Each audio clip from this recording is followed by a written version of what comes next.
Class 10 students, कैसे हैं आप लोग। फर्स्ट पार्ट में रियल नंबर का जो हमने स्टार्ट किया था उसमें हमने फर्स्ट पार्ट में अप टू क्वेश्चन नंबर 5 तक सॉल्व किया था एनसीईआरटी के। अब हम डिस्कस करेंगे आज लास्ट के 2 क्वेश्चंस जो बचे हुए हैं।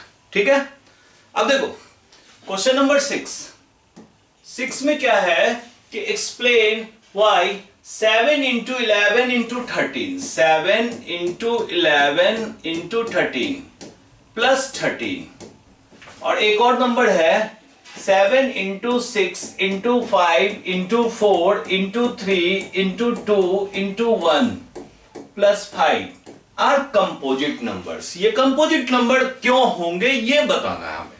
देखो कंपोजिट नंबर क्या होता है, ऐसे नंबर जो अपने आप को छोड़ के बाकी नंबरों से भी डिविजिबल हो। अपने आप से तो सारे नंबर डिविजिबल होते हैं, जो अपने आप के साथ साथ बाकी नंबरों से भी डिविजिबल हो वो कंपोजिट नंबर होते हैं। मतलब इटसेल्फ के साथ अलोंग बाकी नंबरों से भी डिविजिबल हो।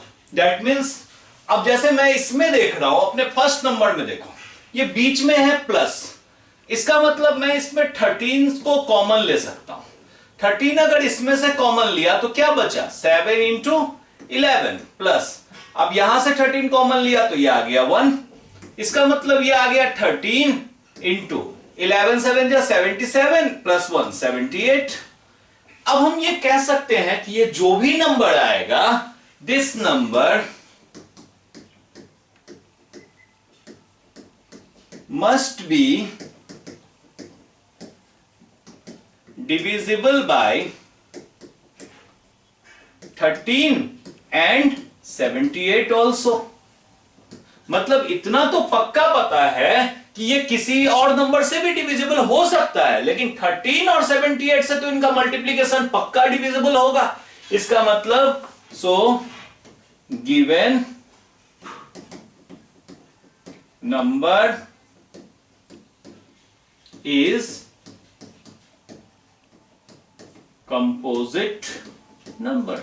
ठीक है, मतलब कुछ भी कॉमन आ गया किसी में तो वो कंपोजिट नंबर होता है। जैसे कि आप इसमें देखो, आप यहां 5 है और यहां 5 है, आपने 5 ले लिया कॉमन, इसका मतलब 7 into 6 into 4 3 2 1 प्लस 5 की जगह यहां पे 1। हम इनको कैलकुलेट भी ना करें तो हम कह सकते हैं कि गिवन नंबर मस्ट बी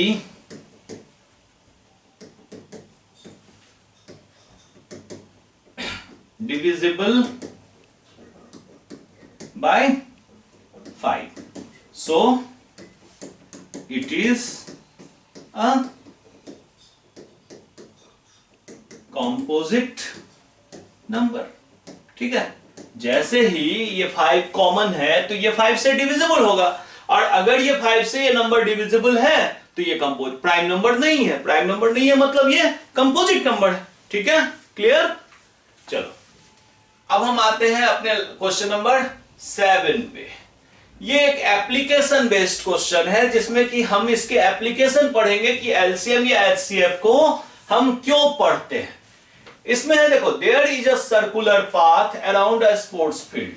कोई स्पोर्ट्स फील्ड है, उसमें सर्कुलर पाथ बने हुए हैं। सर्कुलर स्पोर्ट्स फील्ड होगा और उसके चारों तरफ से जो है एक सर्कुलर पाथ बना हुआ है। ठीक है, इसमें है कि Sonia takes 18 minute to drive 1 round of the field. Sonia जो है अगर वो इसके चारों तरफ जाती है तो वो टोटल 18 मिनट्स में 1 राउंड ड्राइव कर लेती है। ठीक है, अब इसके बाद देखो Ravi takes 12 minute for the same. अब रवि क्या करता है, वो जब ड्राइव करता है रवि तो वो लेता है टोटल 12 मिनट्स इन 1 राउंड। ठीक है, अब कहते हैं कि suppose they both start at the same point, both start at the same point at the same time and go in the same direction. दोनों ने स्टार्ट किया सेम पॉइंट से, मतलब यहां से स्टार्ट किया तो दोनों ने सेम टाइम स्टार्ट किया। तो कहते हैं after how many minutes will they meet again at the starting point. अब जैसे देखो, एक ने तो 18 मिनट में पूरा एक राउंड लगा लिया, लेकिन दूसरे ने इस राउंड को पूरा करने में सिर्फ 12 मिनट लिया था। यानी जब तक 18 मिनट पूरा होगा वो आगे निकल चुका होगा। ठीक है, इसका मतलब इसका ट्रिक ये होता है कि एलसीएम आप निकाल लो 18 और 12 से का। 18 और 12 का जो एलसीएम होगा उतने मिनट में सबसे कम, जब मिनिमम होगा ना, वो तो मिलेंगे तो बार बार हो सकता है 3 राउंड के बाद मिल जाए, 7 राउंड के बाद मिल जाए, 12 राउंड के बाद मिल जाए, वो बार बार मिलेंगे, लेकिन मिनिमम सबसे कम जब निकालना होता है तो हम एलसीएम निकालते हैं। तो 18 का एलसीएम क्या आ जाएगा?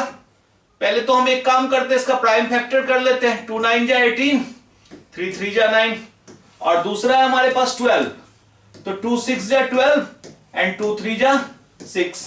इसका मतलब 18 में जो हमारा प्राइम फैक्टर है वो है 2 3 3, और 12 का हमारा प्राइम फैक्टर है 2 2 एंड 3। तो इसका जो एलसीएम होगा, एलसीएम में मैंने ट्रिक बताया हुआ है, एक नंबर को पूरा पूरा लिख दो, एक प्राइम फैक्टर को पूरा पूरा लिख दो।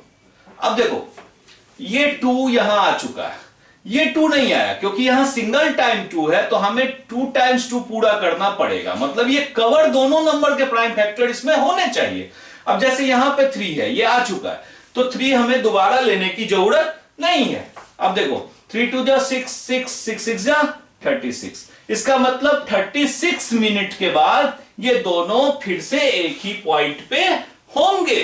और आप क्लियरली समझ भी सकते हो, 12 मिनट है तो 12 मिनट 12 3 जा 36, 12 मिनट में ये 3 राउंड्स लगा लेगा, और 18 मिनट वाला 18 2 जा 36, 2 राउंड लगा लेगा। इसका मतलब कि एक 3 राउंड लगाने के बाद मिलेगा एक दूसरे से, और एक 3 राउंड लगाने के बाद मिलेगा। मतलब एवरी 36 मिनट के बाद ये दोनों फिर से स्टार्टिंग पॉइंट पे होंगे। ठीक है, ये हमारा लास्ट क्वेश्चन था इस एक्सरसाइज का। उम्मीद करते हैं कि आपको समझ में आ रहा होगा। अब फिर भी कोई कंफ्यूजन हो तो डेफिनेटली डिस्कस करो, हम आपके लिए यहां बैठे हुए हैं, और एक एक छोटी छोटी डाउट क्लियर करने के लिए हम सेपरेट वीडियोस बनाते रहेंगे आपके लिए, और ढेर सारे वीडियो बनाते रहेंगे। ठीक है, तो कोई भी कंफ्यूजन हो तो कमेंट जरूर करो। आप कमेंट करोगे तभी हमें पता चलेगा कि आपकी कहां प्रॉब्लम है। ठीक है, और लाइक शेयर सब्सक्राइब ये कभी ना भूले, पूरा वीडियो देखो और लाइक शेयर सब्सक्राइब करो। Thank you.